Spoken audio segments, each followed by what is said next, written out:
नाज़रीन, कंडियारे में समाजी तंजीम जेडीसी पारां लॉकडाउन सबब मुतासिर थींदड़ पोरियत में राशन विराइण जो सिलसिलो जारी है। इन हवाले से वधीक तफ़सील ॾिसूं था शबीर मल्हा जी हिन रिपोर्ट में।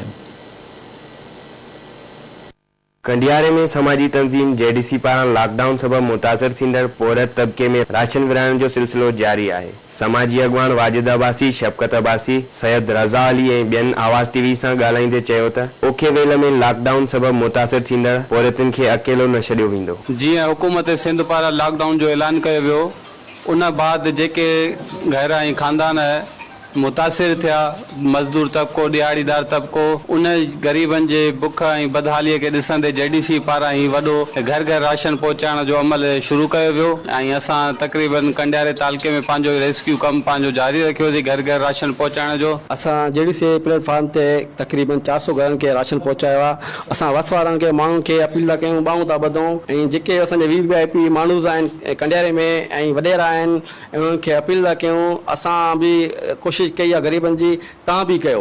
सरहंदी वारनि खे अपील आहे त जेका जंहिंखां पुॼी सघे उहा हर हिकु इंसान जी मदद कयो।